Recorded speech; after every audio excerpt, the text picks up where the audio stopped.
Welcome back to Morning Express. We are glad you're watching. Final hour of the show, our lifestyle segment. Today we're all about multiple marriages, and joining me in studio is renowned author David Mailu. Thank you very much, sir, for joining us. Yeah. Pleasure to meet you as well. Multiple marriages, what are we talking about when we say that? Well, you might have to explain what you mean by that, because, well, first of all, in African languages, yes, polygamy doesn't exist, the word polygamy. So it's seen as marriage.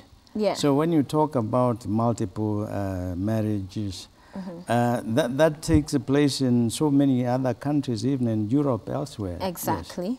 And so the scenarios would be when you're married to more than one person. Yes. Or when you're married, you divorce and that marriage and get into another. That's multiple. Yeah, that yes. that it is. And but it is taken usually that polygamy is, let's put it, polygamy is when you are staying with the wives together. Yes. And if you are a man and you get married to one, and then next you have a second one for one reason or the other, yes, then you don't want to throw away the first one. You want to have that. In case something else comes that you have to go for a third one, because there are people who are like that, then you don't throw the number one and number two, you want to retain them. Yeah. Now, this is, in Western world, in Europe, America, what they have is consecutive polygamy. That is, you may end up in having 5 wives, but what you do is a very strange thing, that you get married to this one. If you are fed up with that, you throw that out. Then you bring another one. You bring another one. So one after the other. Yeah, yeah, another one, until you end up in having several of them. And the African concept of that is that you keep them. You don't throw them. Yes. Yes. And that is the difference. In African sense, one has to actually look into the fact that this is, I've been married to this woman for X number of years, and we have children. If I keep her, the children still feel that, our father is still with us. And so this is what it is, and we sometimes seem to think that consecutive polygamy, which is coming from Europe elsewhere, is a better way. No, ethically, it is that when you keep the first one, second, or whatever, yes, you actually give the children their home, and you know, that then the issue of polygamy has very many issues. Why do people, why would a man want to go for a second wife? Okay, you've written a book, Our Kind of Polygamy. Yes, yes. When you say our kind of polygamy, yours and whose?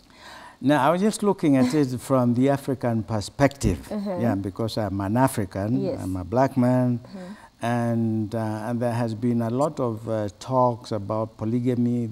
An African is related to, you go to places and they think, how many wives do you have? Okay. Yeah, so I was looking at the issue from the African point of view. What is, how do we perceive this thing we call polygamy?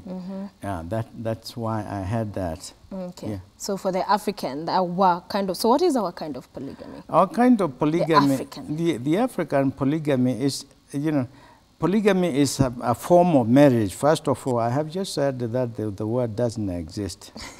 And it is those many people. Yeah, many people.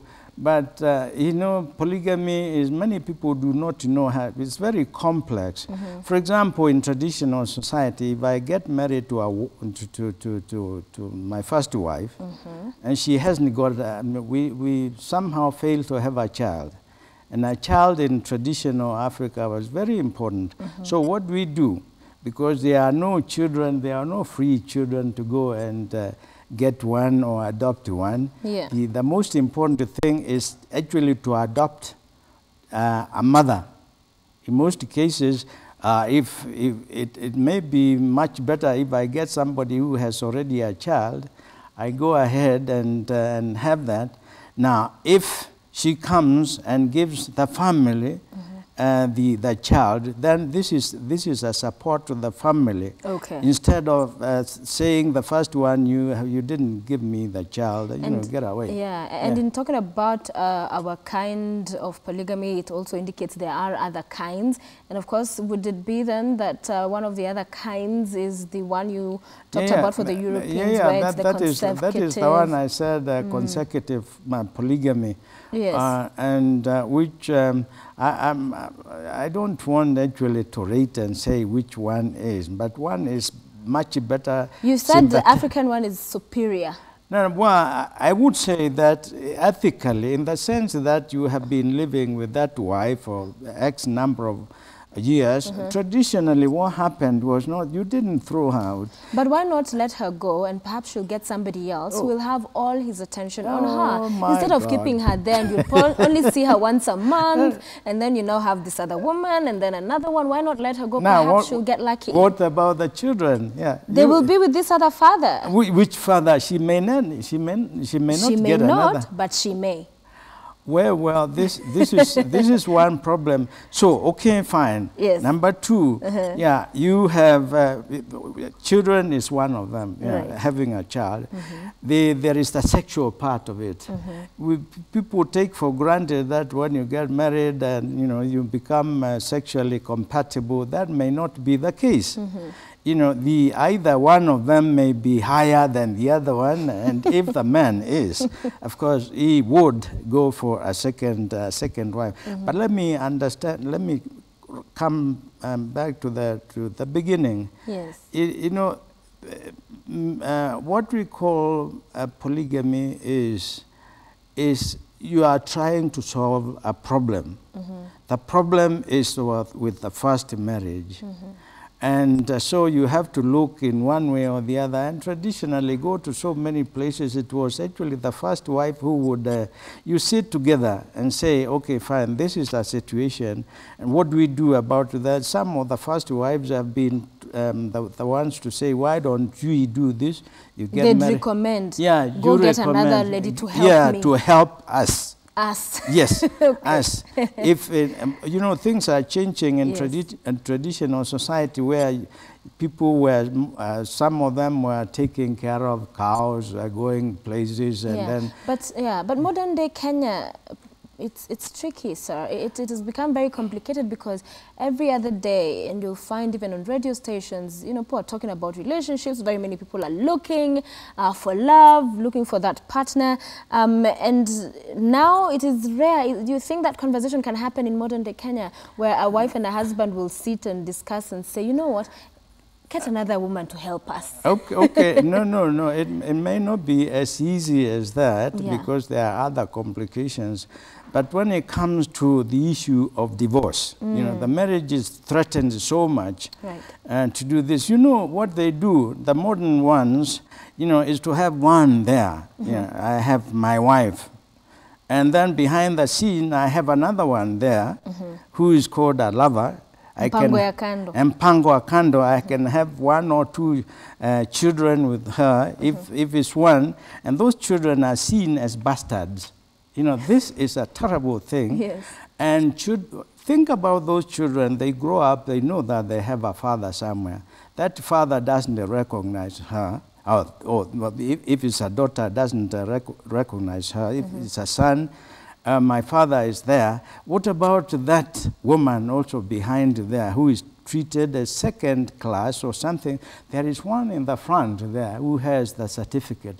So the question is, are we looking at, do we think that we are advancing by doing that? And most of these men you are talking about have lovers behind them. They are the ones who are having children, who are fathering some of the children. So for you, it boils down to the children, because you are mentioning a lot of, the children, and of course very important, because then that determines a big part of how they come up, they're brought up, and the perspectives and outlook and worldview they have.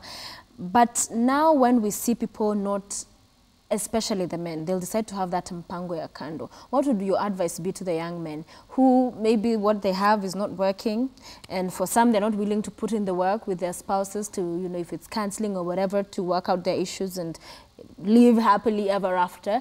They're resorting to having those kind of arrangements where they're not owning this other person as a second wife, or, you know, telling everybody the same. They're just having them as a person they see in private, the person who is not spoken about in public. You know, the problem is that we are coming. Traditionally, people did not pretend. They went for what they want. Yeah, what they want. Now we have a problem. Economics, of course. Today, a young man gets married to one wife there, and then somehow there are complications, and then she has to have another one down there, and also to have the second wife is a very expensive thing. This is why some of them say, oh, instead of having two wives, and why don't I have one? But then the pretense, I'm talking about the pretense, when there is a problem. And going into deeper area, part of it is not only the sex or the children part of it. Marriage in traditional society, you have heard of some people having 3, 10, 15 wives. Yes. What would you do? What would a man do with the 15 wives? What it is usually a form of adoption. You know, there are people who love children, who love to have that. Very many people, big families. Not only that, traditionally, if you are a very wealthy person, you shared it with the others. Okay. And one of the simplest ways of doing that was to adopt women who would have children. I still know of one in my community of one man who had 40 wives, of course. 40 wives? Yeah, he didn't know. Traditionally, we are talking about traditionally. Yes. And then when he met the one of the children would ask, who's your mother, you know, because he would know them by the mothers. But this was sheer adoption. Yeah. And he knew that, you know, most of these children were not necessarily his. You know, were not fathered by his. There were other people. So you have to see that picture from that point of view. Okay. And another thing is, there are people who think that polygamy, or you can have wives every time you want. Traditionally, the problem is, even in social science, when you study what the population ratio of males and female, it's something like 49 males and 51 females. All right. This is. So you have a 2% surplus, and that is traditionally what makes, you know, the polygamy. And there are not as many wives for every man to have 2 or 3. It's usually the 1%, the 2%, and then it finishes. And from there, then the value of woman becomes very, very important, because there are no free women there. Yes. Now, yeah. Okay. There are cases, you know, you live in, you are Kenyan, and you know some, without mentioning what communities in Kenya which uphold to polygamy hardly have what we call prostitutes in the city, in urban places. Okay. But the ones which have actually abandoned that, they are the producers of the surplus women, the children you see in the street, and the other. So who should be given credit? Is it the one who says, you know, I can only have one wife? Yes. And the other. So traditionally, that actually solved a problem. Once you take away that surplus, then immediately there isn't anything. Is sorted. So many other problems which would have been are not there. Are not there. Yeah. What would you say of the current state of matrimony in Kenya? You've touched a lot about the traditional setting and what the problems it was able to resolve, but the current state of matrimony in the country, and also in light of the newly enacted marriage bill. Very quickly. Well, the Constitution is not against it. Reluctantly says, yeah, okay, fine, let's have it. But you know, because of modern problems, it is not as cheap as that. This is what I'm trying to say is an institution.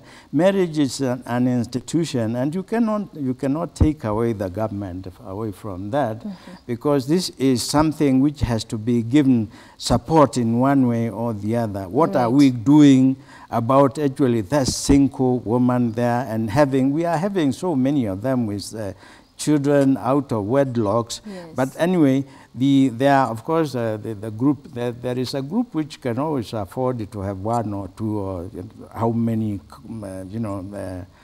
concubines, and if he wants to have 2 or 3, the money part is there.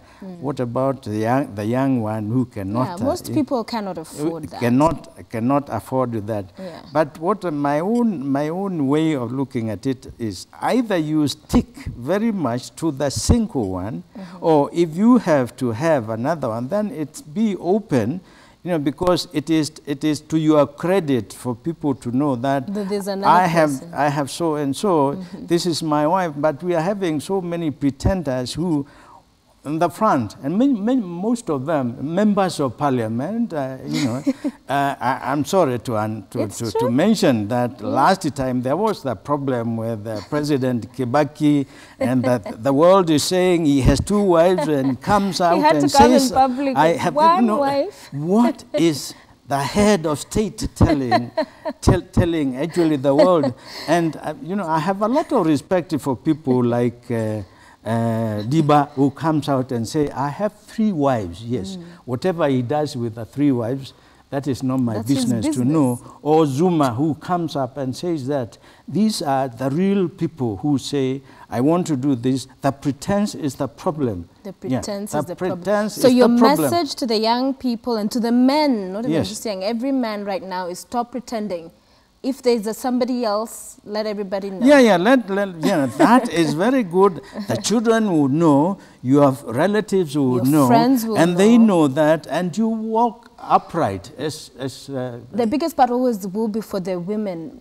Jealousy will come in. So what do you then tell to the women? The men, you've told them to own up and let the partners and whoever else be known. For the women, to accommodate these other women? Now, the problem is that, it comes to, first of all, we have very loose men. Not every man that, if there is no particular reason why a man should go for a second wife, well, I think the wife has a point to say, no, this I cannot take that. But when it comes to extremes, things like that, the marriage may break. You have to swallow the bitter, pill. And the question is, for many women, would you be happy with a man, so it's my husband has another wife, that one there, or would you be happy with, this is my wife, but behind he has 2 or 3 others. Okay. Yeah, this is the question I'm so raising. For the woman, it should be then what? You'd rather know than not know. Yeah. It would be the ideal. Yes. We have to end and bring this to an end, but on a very personal note, you're married to one wife. Yes. One wife. Yes. There's plans to have more in this polygamy, as we know. Yeah. I'm not a young man. Yes. I'm not a young man. And if I'm married for 43 years, if I haven't, if that was the issue, I would have done it. A long time. Yes. Okay. But, I don't, it may be too late. All right. Yes. Thank you very much, David Miley, renowned author, talking to us about all things multiple marriages and his advice to the men out there. If you feel you need another woman, yes, have her, but let everybody know about. Introduce her to this main woman, or at least let everybody know that there is indeed another woman in the house. And for the ladies, question always is, would you rather know that there's another woman or have him cheat and you don't know about it? Interesting thoughts to think through the day. Thank you for staying with us on Morning Express. We take a short break. Book review, Bangla still ahead. Thank you.